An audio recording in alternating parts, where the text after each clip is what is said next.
اور اللہ رب العزت نے فرمایا بھلے وہ آدمی جس پر مصیبت آئی ہو وہ کروڑ پتی کیوں نہ ہو اپنی جگہ، لیکن اب یہاں وہ بھکاری شخص جس کا خدا اور رسول آخرت پر یقین اور عقیدہ نہیں ہے، وہ جس راستے سے چاہے مال کما سکتا ہے۔ مسلمان جس قوم کا نام ہے نہ وہ مال کمانے میں آزاد ہے نہ مال خرچ کرنے میں آزاد ہے۔ وَلَا تُبَذِّرْ تَبْذِيرًا إِنَّ الْمُبَذِّرِينَ كَانُوا إِخْوَانَ الشَّيَاطِينِ وَكَانَ الشَّيْطَانُ لِرَبِّهِ كَفُورًا۔ صدق اللہ العظیم۔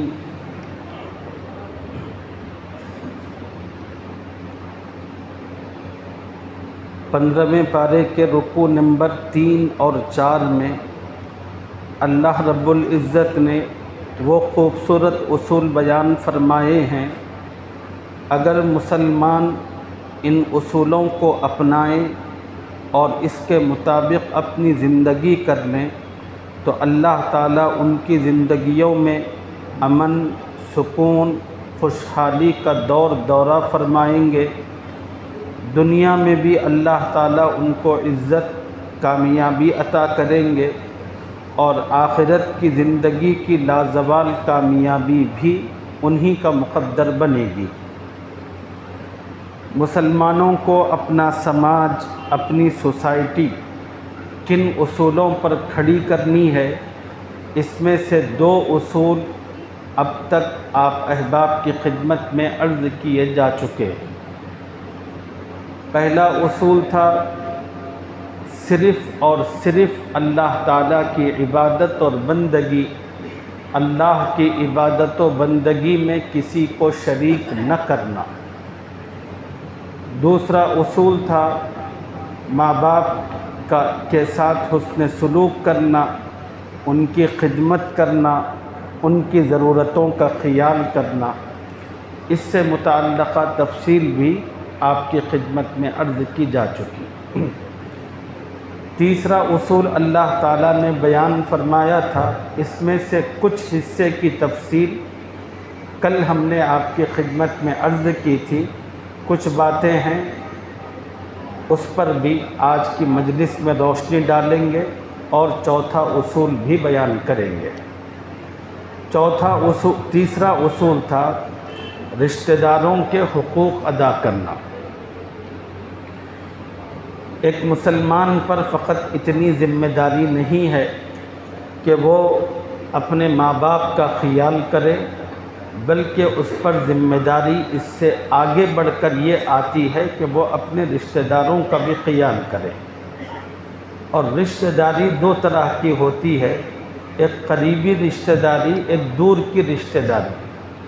قریبی رشتہ داری کے اندر خود اس آدمی کے بھائی بہنیں ہیں اور بھتیجے بھتیجیاں، بھانجے بھانجیاں ہیں، اور باپ کی طرف سے جو رشتہ داری ملتی ہے اس میں قریبی رشتے چچا اور پھوپھی کے ہیں، ماں کی طرف سے جو رشتے ملتے ہیں اس میں قریبی رشتہ ماموں اور خالہ کا ہے۔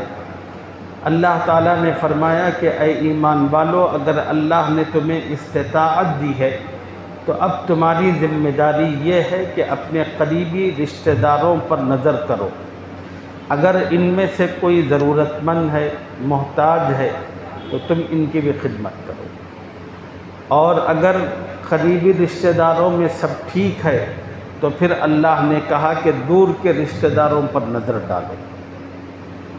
اسلام کے یہاں ترتیب ہے، پہلے قریبی لوگوں کو دیکھا جائے گا، اس کے بعد دور کے لوگوں کو دیکھا جائے گا۔ اسی کی تفصیل کل ہم نے آپ کی خدمت میں عرض کی تھی۔ اگر انسان ان حقوق کو ادا کرے تو اس کی زندگی خوشیوں سے بھرپور ہوتی ہے، اگر آدمی حقوق ادا نہ کرے تو اس کی زندگی مشکلات سے، کٹھنائیوں سے کس طرح بھرتی ہے، اس کی بھی تفصیل ہم نے آپ کی خدمت میں کل عرض کی تھی۔ اللہ نے اسی آیت میں مزید فرمایا وآت ذی القربى حقہ والمسکین وابن السبیل، لوگوں رشتہ داروں کا حق ادا کرو اور محتاجوں کا بھی حق ادا کرو۔ فقط رشتہ دار ہی نہیں، محتاج کس کو کہتے ہیں؟ عربی زبان میں اس کے لیے مسکین کا لفظ استعمال ہوتا ہے۔ یہاں پر رک کر تھوڑی سی بات سمجھ لے، محتاج کے لیے دو الفاظ ہیں، ایک ہے مسکین اور ایک ہے فقیر۔ ایک لفظ ہے مسکین اور ایک لفظ ہے فقیر۔ اب سوال یہ ہے کہ کیا یہ دونوں الفاظ ایک ہی معنی رکھتے ہیں یا ان میں کچھ ڈفرینس ہے؟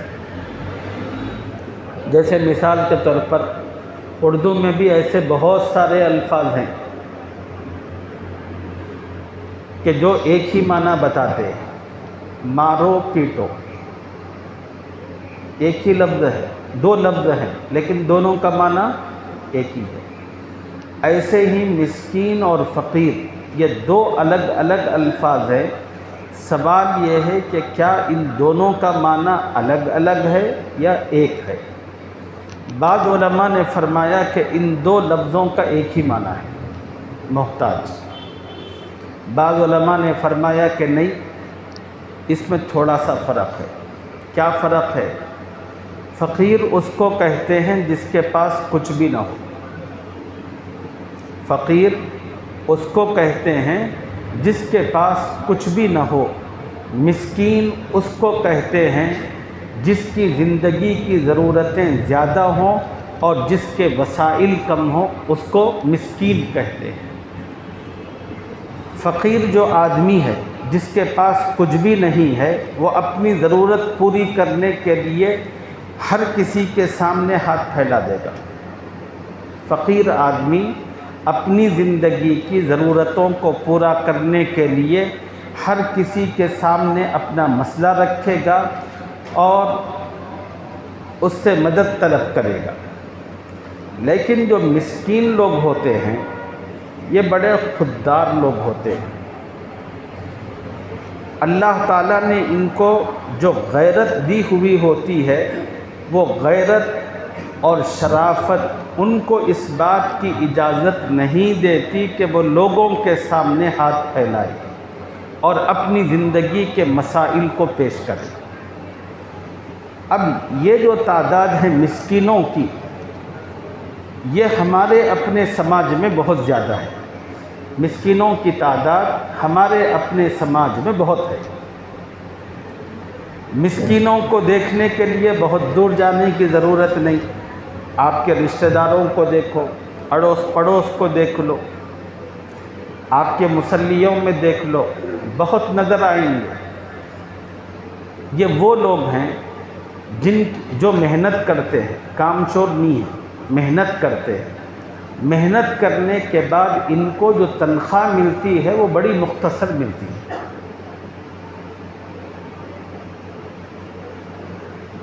اب مثال کے طور پر دنیا کا چھوڑیے، مسجد کی خدمت سے وابستگی جن لوگوں کو ہے ان کو دیکھیے، ان کو کیا تنخواہیں ملتی ہیں؟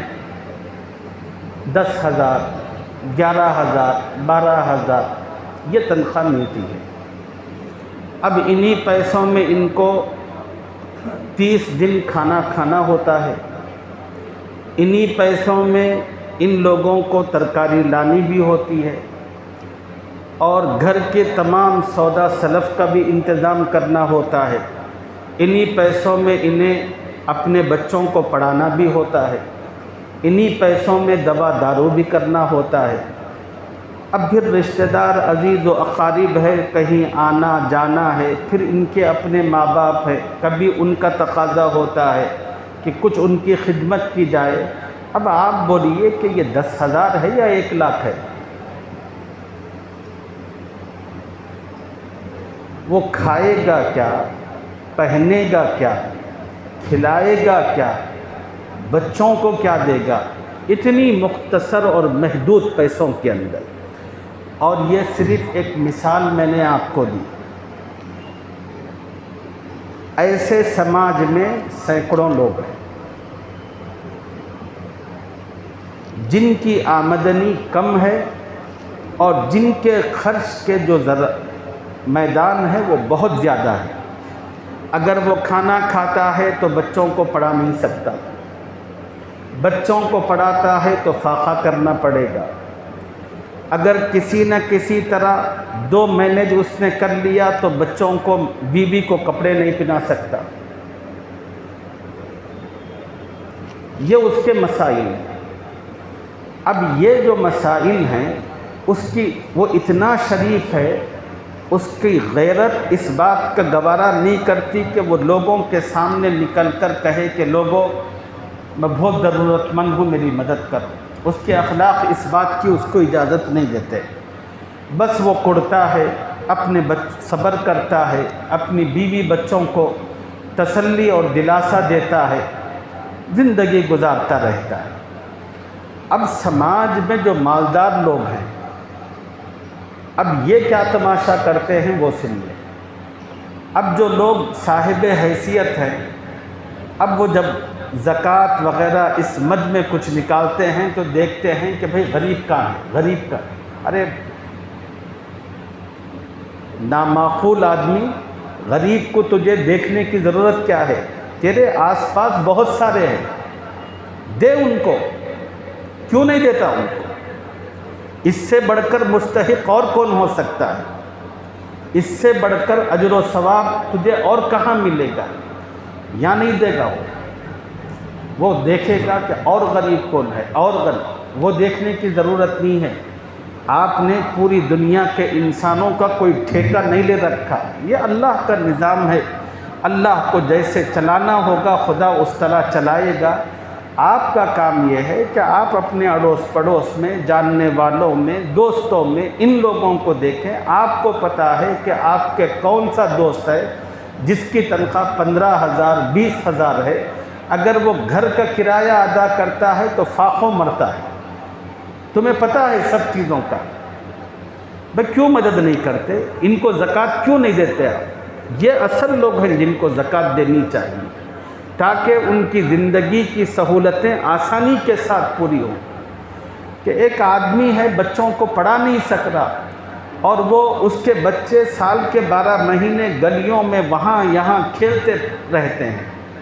اب وہ کیوں کھیلتے ہیں جب آپ پوچھیں گے تو پھر اس کے بعد کہانی نکلے گی کہ صاحب پیسے کہاں ہیں۔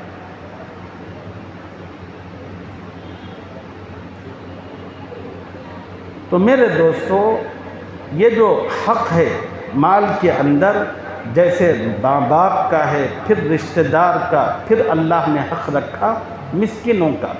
اور یاد رکھو یہ حق فقط زکوٰۃ میں نہیں ہے، زکوٰۃ کے علاوہ میں بھی ہے۔ قرآن میں اللہ نے ایک جگہ فرمایا وَفِي أَمْوَالِهِمْ حَقٌّ لِلسَّائِلِ وَالْمَحْرُومِ، کہ اللہ تعالیٰ نے مالوں کے اندر حق رکھا ہے، سائل سوال کرنے والوں کا بھی اور محروم لوگوں کا بھی حق رکھا ہے۔ آپ کا کام یہ ہے کہ دونوں کے دونوں حقوق کو ادا کرنا۔ والمسکین وابن السبیل، اللہ تعالیٰ نے مسافر کا بھی حق رکھا ہے، اور خاص طور پر قرآن میں کہا کہ مسافر کو بھی ان کا حق دو۔ اب مسافر کون ہے؟ مسافر وہ آدمی ہے جو اپنے گھر سے نکل کھڑا ہو، اب بھلے وہ انڈیا کے کسی دوسرے شہر کو جائے یا ملک چھوڑ کر کسی اور مقام پر چلا جائے، اس کو مسافر کہتے ہیں۔ جب آدمی سفر پر نکلتا ہے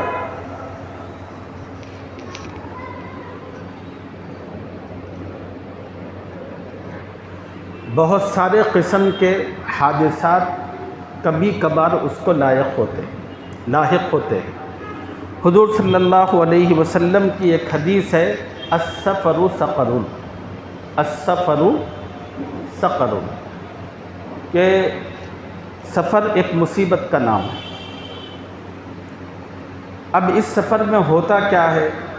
کبھی مصیبت یہ آتی ہے کہ کوئی آپ کے پیسے چوری کر لیتا ہے. اب آپ گئے ہوئے ہوتے ہیں کسی اور شہر ضروری کام سے. اب وہاں پر نہ کوئی آپ کا جاننے والا. اب پھر آپ کھائیں گے کیا، رہیں گے کہاں، آپ کا مسئلہ کیسے پورا ہوگا؟ تو اللہ رب العزت نے وہ مسافر جو اس قسم کی کوئی مصیبت اور تکلیف میں پھنس جائے ان کے لیے بھی زکوٰۃ کا میں حق رکھا ہے. اور اللہ رب العزت نے فرمایا بھلے وہ آدمی جس پر مصیبت آئی ہو وہ کروڑ پتی کیوں نہ ہو اپنی جگہ، لیکن اب یہاں وہ بھکاری ہے، نہ کوئی اس کو جانتا ہے، نہ کوئی اور، نہ وہ کسی سے واقف ہے. اب ظاہر سی بات ہے کہ وہ منہ اٹھا کر جا کر کہے کہ بھائی میں کروڑ پتی ہوں، میرے کو تھوڑے پیسے قرض دو، بولے تو لوگ ہنسیں گے، پاگل ہو گیا بولے.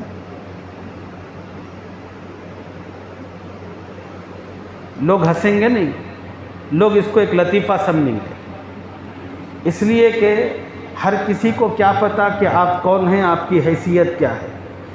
جو مصیبت آپ پہ ٹوٹی ہے اس کا فقط آپ کو پتہ ہے. اب اللہ نے آپ کو اجازت دی ہے کہ دیکھو کہیں سہولت سے عافیت سے کوئی انتظام ہو سکتا ہے تو ٹھیک، ورنہ اگر تم مانگ سکتے ہو تو خدا کی طرف سے اجازت ہے، تم اپنا خرچہ مانگ سکتے ہو. لوگوں سے اٹھ کر کہہ سکتے ہو کہ لوگوں میں ضرورت مند ہوں، مصیبت زدہ ہوں. اب لوگوں کو بولنا جو چاہیے لوگ وہ بولتے نہیں، مسجدوں میں ہر جگہ آ کر جو نہیں بولنا ہے وہ بولتے ہیں. اس کی وجہ سے لوگ جیسی مدد کرنا ہے وہ نہیں کرتے. لوگوں کو بولنا اتنا چاہیے کہ لوگوں مجھے فلاں جگہ جانا ہے، کرائے کے لیے میرے پاس پیسے نہیں ہیں، برائے مہربانی اگر آپ کچھ میری مدد کر دیں تو ثواب ہوگا. بس اب یہ چھوڑ کر میں غریب ہوں، میں پریشان ہوں، میں فلاں ہوں، ارے بھائی وہ رامائن سننے کی فرصت کس کے پاس ہے؟ اب تو رامائن شروع کرے گا، ایک دو الفاظ کہنے تک لوگ نکل جائیں گے. جو مطلب کی بات ہے، مدعے کی بات ہے وہ کرتے نہیں، اور جو بے مطلب کی باتیں ہیں بس ہر کسی کو دیکھیے وہی کرتا رہے. مسجد کے لیے، مدرسوں کے لیے رمضان کا چونکہ ایک موقع ہوتا ہے اللہ کی عنایت کا، عطایا کا، اور خدا کی وہی صفت بندوں میں بھی آتی ہے، لوگ دیتے ہیں، مزاج ہے. اب اعلان جو کرنا ہے، اب لوگ جو آئے ہیں بس کہنا اتنا ہے کہ میں فلاں جگہ سے، گاؤں کے مدرسے سے آیا ہوں تعاون کے لیے، آپ تعاون کرو. بس 10 سیکنڈ میں بات ختم ہو گئی. اب یوں کہیں کہ میں فلاں گاؤں میں مسجد تعمیر ہو رہی ہے، اس کے تعاون کے لیے آپ کے پاس آیا ہوں، 10 سیکنڈ میں کام ختم. اب وہ بولنے کے بجائے وہ گاؤں کے لوگ اتنے فقیراں ہیں، اتنے غریباں ہیں، اتنے محتاج ہیں، اتنے ارے یہ سب تماشا کس کو ہے؟ جو بولنا ہے وہ بولو. بس مطلب کی بات کوئی نہیں کرتے، بے مطلب کی باتیں ہوتی ہیں سب کے سب. تو اللہ رب العزت نے فرمایا کہ مسافر کا بھی حق ہے، اللہ نے رکھا ہے، وہ مصیبت میں ہے، پریشانی میں ہے تو دے. اب وہ مسافر بھی جو مصیبت میں آیا ہے، اب وہ بھی رامائن نہ سنائے. میرے وہاں اتنے گھراں ہیں سلطان نگر میں، میری وہاں اتنی پراپرٹی ہے، میں اتنی مصیبت میں آ گیا، کون کی کمی نہ میری پاکٹ مار. ارے بھائی جو ہونا تھا وہ ہو گیا، وہ سب چھوڑ. اب پیسے ہونا ہے بھیک مانگ. بس کہے کہ مجھے جانا ہے حیدرآباد سلطان نگر، مجھے پیسوں کی ضرورت ہے. اگر کوئی تعاون کر دیں تو بڑی مہربانی، ورنہ آپ سے کوئی گلا شکوہ نہیں. یہ بول اسی کو اللہ نے کہا کہ وابن السبیل، مسافر کا بھی حق ہے. اب چوتھا اصول اللہ نے بیان فرمایا کہ ولا تبذر تبذیرا، مسلمانوں فضول خرچی سے مال نہ اڑاؤ. دیکھیے مسلمان مال کمانے میں بھی خدا کا پابند ہے، مال خرچ کرنے میں بھی خدا کا پابند ہے. مسلمان جس قوم کا نام ہے نہ وہ مال کمانے میں آزاد ہے، نہ مال خرچ کرنے میں آزاد ہے. مسلمان جیسا چاہے کما نہیں سکتا، دھڑ کما سکتا ہے، ہندو کما سکتا ہے۔ وہ شخص جس کا خدا اور رسول آخرت پر یقین اور عقیدہ نہیں ہے، وہ جس راستے سے چاہے مال کما سکتا ہے۔ ہرچہ آیت در گھسیٹ عام باشد کے یا کبیٹ، ہر طرف ہاتھ مار سکتا ہے اور جو ہاتھ کو لگ رہا ہے لے سکتا ہے۔ دال عبداللہ گڑ تھیلے میں، اور ڈالتے ہوئے دیکھنے کی ضرورت نہیں، عام ہاتھ کو لگ رہا ہے، جام لگ رہا ہے، کبھی جو چاہے ڈال سکتے ہیں۔ یہ غیروں کے لیے ہے، مسلمانوں کے لیے نہیں ہے۔ مسلمان کمانے میں پابند ہے۔ اللہ رب العزت نے مسلمانوں کو کمانے کے روٹ عطا فرمایا۔ اللہ نے کہا کہ دیکھو، حلال طریقے پر جانا ہے، حرام راستوں کی طرف پلٹ کر جھانک کر نہیں دیکھنا ہے۔ کسی کا مال اس کی مرضی اور منشے کے بغیر دھوکہ دے کر فراڈ کر کے نہیں حاصل کرنا، محنت کرنا ہے، کوشش کرنا ہے، اور وہ کوشش محنت بھی جائز چیزوں میں ہو، اور جائز چیزوں کے ذریعے تم مال حاصل کرو تو اللہ تمہیں اس کی اجازت دیتا ہے، اور جائز راستے سے جتنا حاصل کرنا ہے کرو، خدا کی طرف سے کوئی روک ٹوک نہیں، مگر غلط راستے سے نہیں حاصل کر سکتے۔ یہ تو کمانے میں۔ خرچ کرنے میں اب پیسے آ گئے، آنے کے بعد آپ کہیں کہ صاحب میں اس کو جہاں چاہوں خرچ کروں، کیوں کرے گا بھائی؟ میرا مال۔ اللہ نے کہا کہ نہیں، چل میرا مال ہے، بے شک تیرے پاس ہے اور یہ دیا میں نے۔ اللہ کہتا ہے یہ تیرا مال نہیں ہے، میرا مال ہے، میں نے دیا۔ اب ہم پوچھیں اللہ سے، اللہ میاں آپ نے کیسے دیا؟ اللہ کہے گا بے وقوف تو کمایا کیسے؟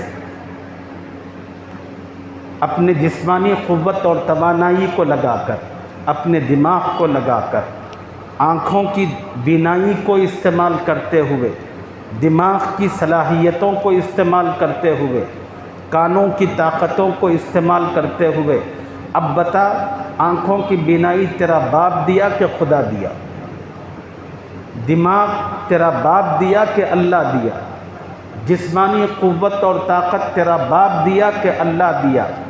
مختلف قسم کے گاہک جو تیرے پاس آتے جاتے رہتے ہیں، وہ اللہ بھیج رہا ہے کہ یا تیرا باپ پکڑ پکڑ کر لا رہا ہے؟ ساری چیزیں تو اللہ نے دی۔ یہ مال اللہ کا ہے، اللہ نے تجھے دیا، اور اللہ نے تجھے امانت کے طور پر دیا ہے۔ امانت کا مطلب یہ ہے کہ جس نے دیا ہے اس کی مرضی کے مطابق اس کا استعمال ہونا۔ آپ اپنی من مرضی اور خواہشات اس پر چلا نہیں سکتے۔ آپ نہیں کہہ سکتے کہ صاحب میری مرضی، میں جہاں چاہوں خرچ کروں، میرے پیسے نہیں۔ مسلمان جس قوم کا نام ہے وہ خرچ کرنے میں بھی پابند ہے، اور اللہ نے کہا کہ اے مسلمانوں، پیسہ صرف جائز اور حلال چیزوں میں، آخرت کو بنانے میں، اللہ کی رضا میں لگاؤ۔ جہاں خدا کی ناراضگی ہوتی ہے، غصہ ہوتا ہے، گناہ کے کام ہے، وہاں پر اپنا پیسہ ہرگز مت لگاؤ۔ اللہ نے یہ چیز تم پر حرام فرمائی ہے۔ تو مسلمان خرچ کرنے میں بھی آزاد نہیں۔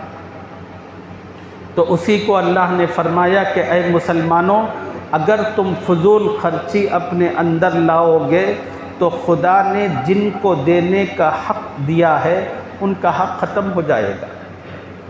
اگر تم پٹاخوں میں، دیگر چیزوں میں اپنے پیسے اڑاؤ گے، کسی لیڈر کی آؤ بھگت کے اندر، مختلف لوگوں کی جو ہے برائیوں میں اپنا پیسہ انویسٹ کرتے رہو گے، لگاتے رہو گے، تو پھر تم نہ رشتہ داروں کا حق ادا کر سکتے ہو، نہ تم مسکینوں کا حق ادا کر سکتے ہو، نہ تم مسافروں کا حق ادا کر سکتے ہو، کسی کا بھی تم حق ادا نہیں کر سکتے۔ وہ جو پیسہ تمہارے پاس ایکسٹرا رکھا ہوا ہے وہ ان لوگوں کا پیسہ ہے، اور اللہ یہ چاہتا ہے کہ وہ جو زائد پیسہ ہے وہ گناہوں پر لگنے کے بجائے ان لوگوں پر لگے۔ جب ان لوگوں پر وہ پیسہ لگے گا تو ان کی ضرورتیں پوری ہوں گی، جب ان ضرورت مندوں کی ضرورتیں پوری ہوں گی تو پھر سماج میں چوری نہیں ہوگی۔ کوئی آدمی نوجوان چین چھیننے کے لیے منہ پر دھاٹا باندھ کر روڈوں پر کبھی ان کو کھڑا ہونے کی نوبت نہیں آئے گی، کسی کے گھر کی طرف جھانک کر دیکھنے کی ان کو نوبت نہیں پڑے گی۔ بھئی جس بندے کو سہولت اور عافیت کے ساتھ پیسے ملتے ہوں وہ چوری کیوں کرے گا، وہ ذلت کیوں اٹھائے گا؟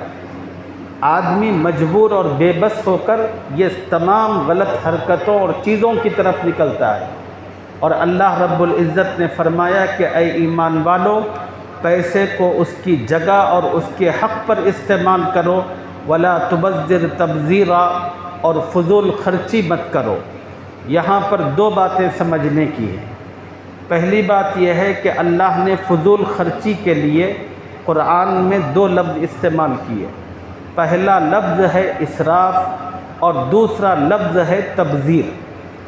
اب سوال یہ ہے کیا ان دونوں لفظوں کے ایک ہی معنی ہے یا ان کا الگ الگ معنی ہے؟ بعض علماء نے فرمایا کہ صاحب ان دونوں کا ایک ہی معنی ہے، بعض علماء نے فرمایا کہ نہیں، ان دونوں کا معنی الگ الگ ہے۔ اسراف کا معنی کیا ہے؟ انہوں نے کہا کہ اسراف کا معنی ہے خدا نے جہاں پر خرچ کرنے کی آپ کو اجازت دی ہے، اچھا سننا، اسراف کا معنی ہے جہاں خدا نے آپ کو خرچ کرنے کی اجازت دی ہے وہاں پر ضرورت سے زیادہ خرچ کرنا یہ اسراف کہلاتا ہے۔ اسراف کسے کہتے ہیں؟ خدا نے جہاں پر آپ کو خرچ کرنے کی اجازت دی ہے وہاں پر ضرورت سے زیادہ خرچ کرنا یہ اسراف کہلاتا ہے۔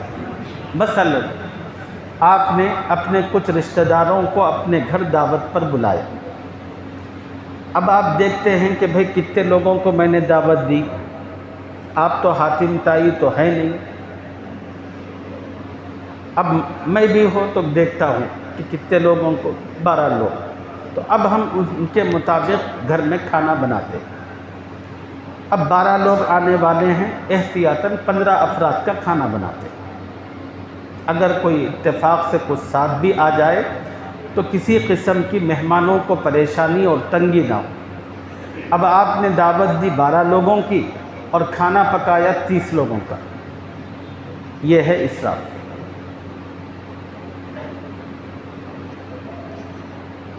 اب دیکھیے آپ نے دعوت دی اور دعوت دے کر کھانا بنایا، روٹی بنائی، گوشت بنایا، ایک آدھ قسم کے 2-3 سالن رکھے، ایک انسان کے ذوق کے لیے کھانے کے لیے ٹھیک ہے۔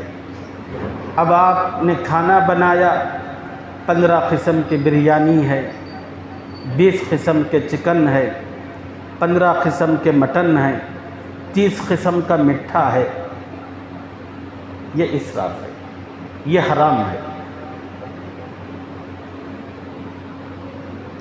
اس معاملے میں حضور صلی اللہ علیہ وسلم کی ایک حدیث یاد رکھیے، نبی علیہ السلام نے فرمایا اگر کوئی آدمی سمندر پر بیٹھا ہے، یہ حدیث دماغ میں رکھنے کی ہے، نبی علیہ السلام نے فرمایا کہ اگر کوئی آدمی سمندر پر بیٹھ کر وضو کر رہا ہے، پانی اتنا ہی لگانا ہے وضو کے لیے جتنی ضرورت ہے،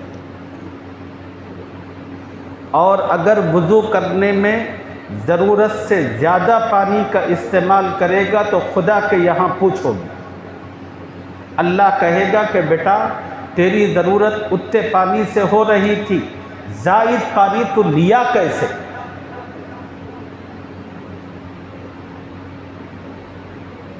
یہ حضور صلی اللہ علیہ وسلم نے فرمایا، یہ فقط پانی اور وضو کی بات نہیں ہے، زندگی کے ہر معاملے کا یہی ہے۔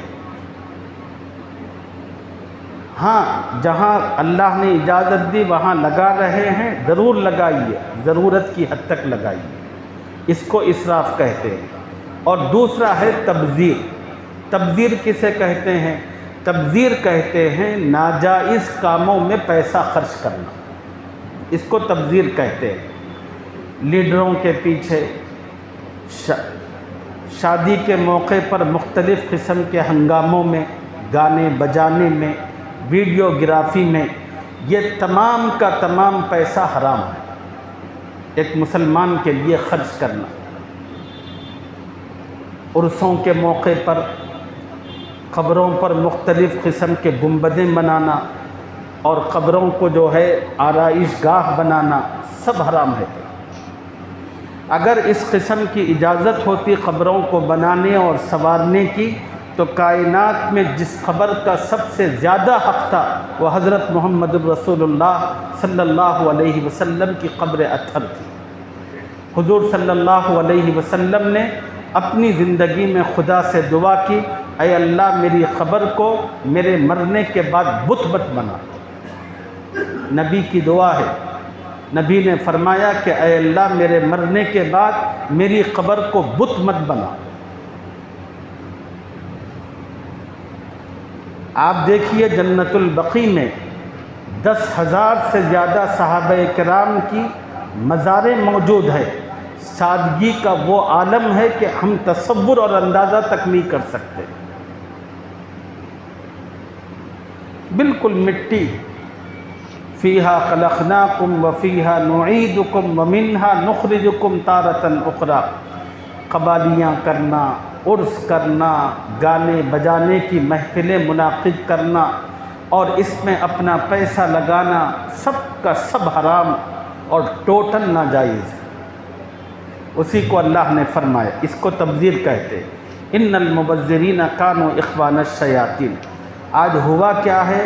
ہوا یہ ہے کہ مسلمانوں کو خدا نے ایسا نہیں کہ دولت نہیں دی، مسلمانوں کو خدا نے پیسہ بہت دیا ہے، لیکن یہ مسلمان اپنا پیسہ حرام کاموں میں خرچ کرتے ہیں، جس کے نتیجے میں اس قوم کے جو غریب ہیں وہ سکڑتے جا رہے ہیں اور ان کی ضرورتیں بالکل پوری نہیں ہو رہی۔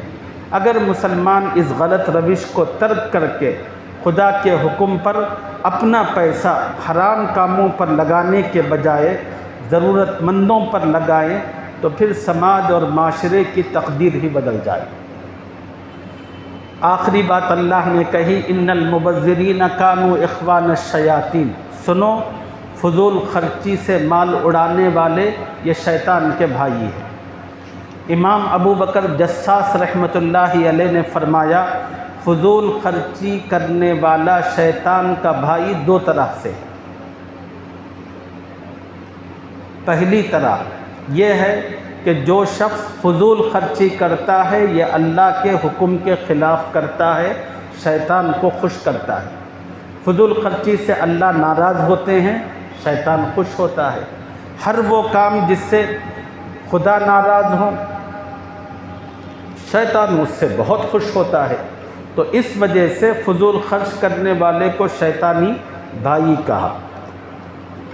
دوسری وجہ یہ ہے کہ شیطان، اس کو اللہ نے بڑی قوت طاقت دی، اختیارات دیے تھے۔ اللہ تعالیٰ نے یہ صلاحیت اس کو اس لیے دی تھی، اب وہ جو صلاحیت خدا کی دی ہوئی اس کے پاس ہے، اب وہ چاہتا تو خدا کی دی ہوئی اس صلاحیت کو نیکی میں، اچھے کاموں میں لگا سکتا تھا۔ لگایا؟ نہیں لگایا۔ اس کے بجائے خدا کی نافرمانی میں، گناہ میں، غلطیوں میں اپنی پوری صلاحیت، قوت، توانائی لگایا۔ ایسے ہی وہ مسلمان جس کو خدا نے دولت دی، اگر وہ جو دولت خدا نے دی یہ بھی چاہتا تو اپنی دولت سے خدا کو بھی راضی کر سکتا تھا، جنت کے مقامات بھی حاصل کر سکتا تھا، یا نہیں تو پھر اللہ کو ناراض بھی کر سکتا تھا۔ اس نے کیا کیا؟ وہ خدا کو خوش کرنے کا آپشن چھوڑا، خدا کو غصہ اور ناراضگی والا آپشن استعمال کر کے حرام کاموں پر، غلط چیزوں پر اپنی دولت صرف کر رہا ہے۔ تو اس طرح جس طرح شیطان اپنی قوت اور صلاحیت کو غلط پر لگا رہا ہے، اسی طرح یہ مالدار بھی اپنی دولت غلط کاموں میں لگا رہا ہے، جس کے نتیجے میں یہ دونوں بھائی ہیں۔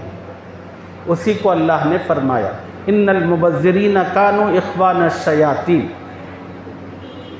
فضول خرچی سے مال اڑانے والے شیطان کے بھائی ہیں۔ وَكَانَ الشَّيْطَانُ لِرَبِّهِ كَفُورًا، اور سنو شیطان اپنے پروردگار کا بڑا ہی ناشکرا ہے۔ یہاں تک 4 اصول آپ کے سامنے آ چکے ہیں۔ پہلا اصول تھا اللہ کی عبادت و بندگی میں کسی کو شریک نہ کرنا۔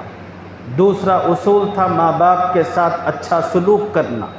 اور تیسرا اصول تھا رشتہ داروں کے، غریبوں کے، محتاجوں کے حقوق ادا کرنا۔ اور چوتھا اصول تھا فضول خرچی سے بچنا۔ اللہ اپنے کرم سے ان اصول و ضابطوں کو اپنانے کی اور اس پر عمل کرنے کی نہ صرف ہمیں بلکہ پوری امت مسلمہ کو اپنے کرم سے توفیق عطا فرمائے، اور ان اصولوں پر عمل کی برکت سے اللہ ہمارے سماج میں سکھ شانتی پیدا فرمائے اور خوشحالی کا دورہ فرمائے۔ آمین یا رب العالمین۔ وآخر دعوانا ان الحمد للہ رب العالمین۔